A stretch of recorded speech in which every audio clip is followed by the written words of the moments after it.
Hernando, durante muchos días hubo una serie de dudas sobre si los ministros habían firmado o no el famoso decreto de convocatoria que para algunos es contrario a derecho, porque en el Congreso se habría surtido todo conforme a la ley. Incluso se habló de una crisis dentro del gobierno, ministros que no querían firmar. Finalmente el doctor Benedetti ha dicho que ya todos firmaron, que habían firmado antes del atentado, y como Diana nos contaba hace un momento, en Cali el presidente presentaría ese decreto. Pero hay una duda jurídica sobre la firma de los ministros. ¿Qué podría pasarle a un ministro que firmó el decretazo de Petro? Pues Gustavo, muy claramente, ese ministro podría ser juzgado por firmar ese decreto.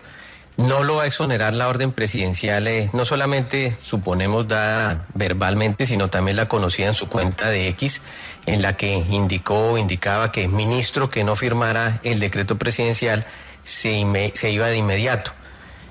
Los delitos se generarían toda vez que, como se ha advertido desde todas las orillas jurídicas, por abogados, exmagistrados, académicos, ya sabemos, con una simple deshonrosa excepción, la consulta popular solo puede ser decretada por el presidente con la firma de los ministros en los casos que establece la normatividad. Y eso es, evidentemente, cuando el Congreso no le haya dado trámite. Aquí pasó todo lo contrario.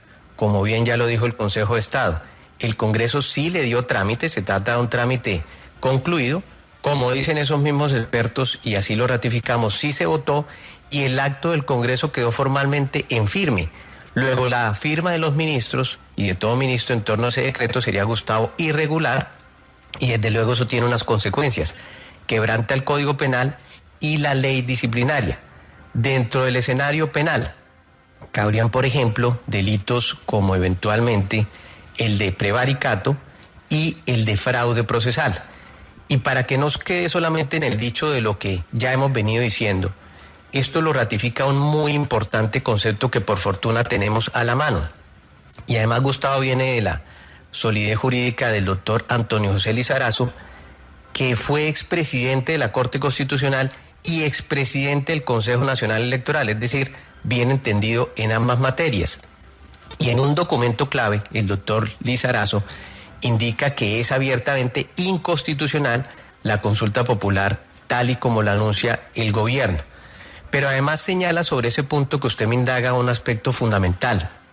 Dice que al no configurarse los supuestos que habilitan la competencia del presidente y de los ministros para convocar esa consulta, abro comillas, en caso de firmar ese decreto, esos funcionarios estarían generando actuación manifiestamente contraria a la ley y al mismo tiempo también estarían ejerciendo funciones públicas diversas de las que legalmente les corresponden. Como conclusión, entonces, el doctor Lizarazo, y me apego a la misma, manifiesta, claro que sí, manifiesta que claramente esa conducta tipifica dos tipos de delitos, el de prevaricato y el de abuso de función pública por parte del presidente y por parte de los ministros que han suscrito esa convocatoria. Claro, el presidente la tiene muy fácil. Su juez es la comisión de acusación o de absoluciones, pero en cambio los otros tendrán que corresponder el juicio mesurado y sensato de la justicia ordinaria encabezada por la Corte Suprema de Justicia. A ver, Diana, aclaremos, el decreto está firmado, lo llevan para firmarlo a Cali, lo van a firmar todos los ministros. ¿Qué pasa con ese decreto?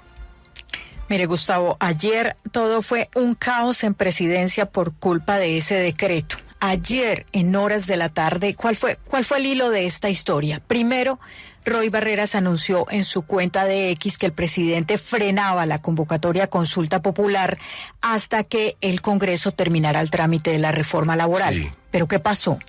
Luego el Congreso sacó un comunicado en el que dice que se suspenden los debates por 72 horas, a la espera pues de la evolución de la salud del doctor Miguel Uribe. En ese momento, el presidente Petro dice no va a haber reforma laboral, porque no van a dar los tiempos en el Congreso. Y le pide a Armando Benedetti, su ministro del Interior, que reactive todo lo que tenían pensado para hacer la convocatoria de esta consulta popular vía decreto.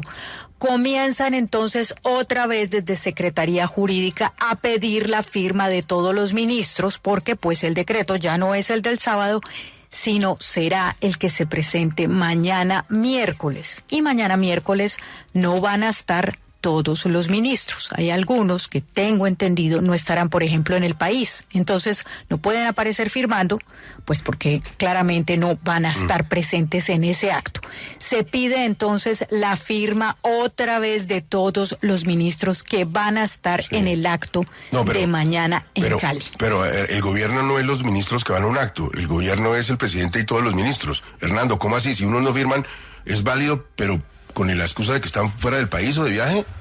No, Gustavo, el decreto tiene que tener la firma de todos los ministros. Ahora, claro, si un ministro está por fuera del país, debe tener quien lo sustituya provisionalmente, es decir, un ministro encargado, y a ese es que le llegará la noche.